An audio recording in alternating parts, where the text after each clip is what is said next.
Hi guys, 16-bit Dad here, and as you can see today, we're looking at Wild Arms 2.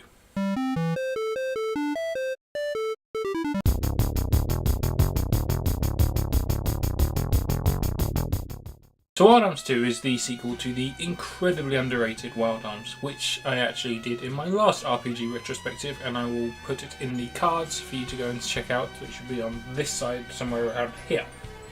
Wild Arms 2 continues the Western theme for the visuals and the audio, but just like with Wild Arms 1, that's kind of where the Western elements kind of end with the game. The world itself, the game as a whole, it's a mix between medieval fantasy, science fiction, and a little bit of Western. The story follows the world of Filgaia, the same named planet or named world as Wild Arms 1, but entirely different world. They have no relation to each other whatsoever, apart from being called the same thing. In Wild Arms 2, Filgaia is under attack by a terrorist organisation known as Odessa. Using magic, Odessa have begun replacing the wildlife and the local fauna with monsters and demons and a generally desolate world. This creates the overall kind of aesthetic and plot behind Wild Arms 2, which also gives it the Western feel in that everything's basically a desert. In order to help deal with this, a task force called, funnily enough, ARMS is set up. Initially starting off with just the three main characters as the only members of this task force. Those main characters are Ashley, who is a soldier, Rilka, an apprentice sorceress, and Brad, who is a fugitive war hero. However, unlike the first Wild Arms, where you basically have those three first characters that you get, the game kind of features a lot of plot twists, turns, and kind of trickery with your mind in terms of backstory and motivations, and then also adds in a load of other characters. You actually get 6 playable characters in Wild Arms 2 rather than the 3 that you only get in Wild Arms 1. Each character is fleshed out, they have their own backstory, their own characterization, their own demons that they have to fight and deal with as they go through the game. Each character feels like an actual person, and that's really well done. On top of that, the game has this quite clever way of questioning what the actual idea of being a hero really is. Rather than just saying, you're the main character, you're the hero. Heroes are always cool, they're always good, they do everything right. It turns it around and it shows all these different theories and ideologies about heroic behaviour, what being a hero actually is, and also what happens to the hero after everything's said and done. The biggest down point for the story, however, has to be the localization. Overall, the translation was okay, but there are definitely times when you can tell they really were struggling with how to take the original kind of text and dialogue and turn it into English language. You'll get times where everything seems fine and you completely forget that there are some bad parts of the translation, but then suddenly you'll have this line thrown in that makes no sense at first, and you really have to think about what you're reading because it just wasn't translated right. However, the writers managed to create this really thorough, well thought out plot, a sympathetic antagonist and lovable protagonists. Because of that, and because of how epic the plot is and how it spans hours and hours of gameplay and yet keeps you entertained throughout, due to the characters, their interactions, the plot twists, everything that goes on, overall it's a really, really good plot.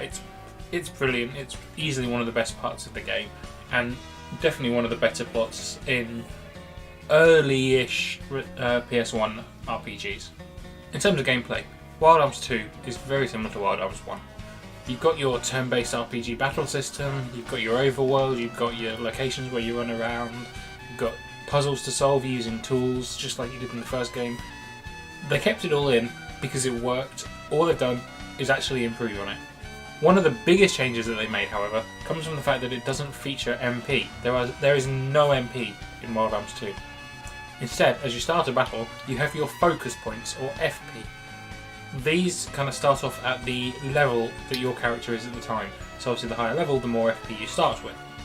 As you take damage or attack or do anything in battle, your FP gauge goes up. The higher your FP score is and your gauge is, the more special attacks you can carry out, the more magic you can do, and just generally bigger and better attacks.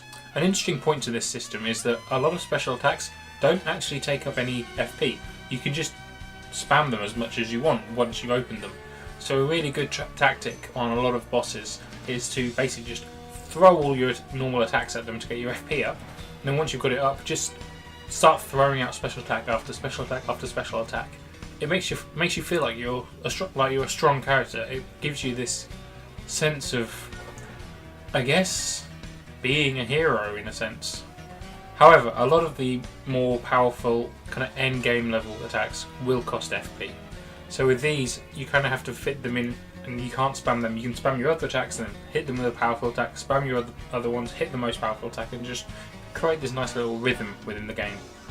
In terms of random battles, things are a little different as well, because as you're running around the world, you get every now and then you'll get this little pop-up above your head. It's like an exclamation mark, which is quite common in a lot of RPGs.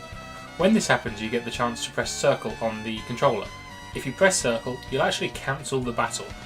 However, there are times where that little exclamation mark above your head will be red. When it's red, you can't do anything. That battle is entirely unavoidable. Moving on to a gameplay aspect that a lot of people actually dislike, but I don't personally, is the fact that when you're on the world map, if you haven't been to a place before, you have to find it yourself. You actually have to search around, and you have to press square and send out this radar thing that kind of spreads out in a limited area.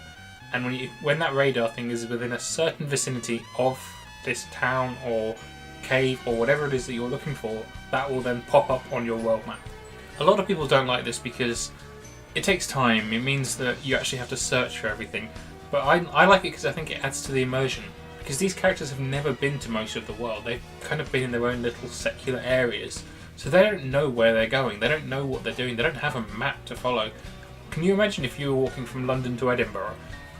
A reasonable kind of scale difference, comparison between the two.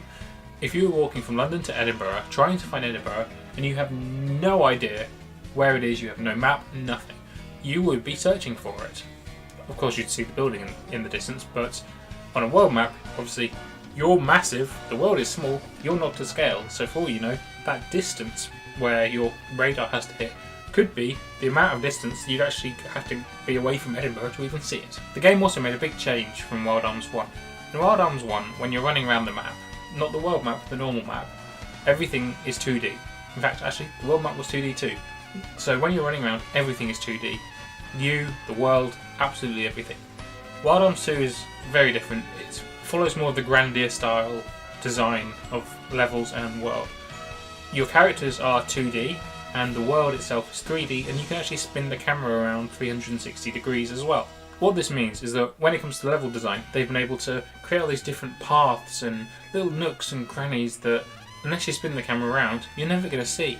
So yes, it means you can miss some item boxes, or you can miss a door or a path, but it also means that if you're actually paying attention and you are checking everything like I do, like you should in an RPG because anything could be anywhere, then it means that you actually get to find all these extra little things, and it gives you this little boost of adrenaline as you think, oh look, I found a new location, oh I found a new door that I haven't seen before. All of this adds up to build this kind of excitement about exploration, because you don't know what's not there or what is there until you start actually looking at everything. You're like spinning around trying to find whatever you can, and I love that. I think it's a great little piece of gameplay mechanic that they really did improve from the first game.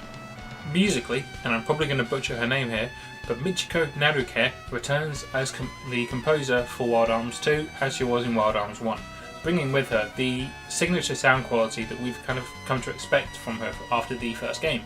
However, unlike the first game, the Western themes for audio is kind of toned down a little bit, so rather than having this all-powerful spaghetti Western style music, you get a mix between, as I said before, sci-fi, Western and kind of medieval fantasy, all blurred and mixed together in both visuals and the audio as well. That said, there is still definite Western themes in the music, especially from the acoustic guitar, and everything kind of comes together beautifully to create these wonderful melodies. Especially, for example, the opening intro music, that just sticks in my head forever. It's one of my favourite pieces of music in a game ever made. Not quite on the level of Akira Yamaoka for Silent Hill, but still absolutely wonderful. Wild Arms 2 certainly isn't a game for everyone. The bad translation or parts of the translation will put people off. The mix between sci-fi, Wild West and medieval will also put people off. Just there are flaws in the game which can be a turn off for a lot of people. That said, it's a really fun RPG. I would definitely recommend, if you ever get the chance, to give it a try. Just don't go in expecting something at the level of Final Fantasy. It's not that polished. Square Enix or Squaresoft at the time, they were basically printing money and they had the budget to do amazingly wonderful games that no one could really compare with, I have to say it. But for what it is, and for what the budget was for it, and for what the developers have done, Wild Arms 2 is a really good game. I would definitely recommend playing it if you get the chance. Just give it a try. You'll either love it or hate it. I think it's very much a Marmite kind of game. However, what Wild Arms 2 really needs, to be honest, while it's probably never going to happen, is a remake. I would be so excited for it. Wild Arms 1 got a PS2 remake. I think it's about time Wild Arms 2 gets a PS4 remake.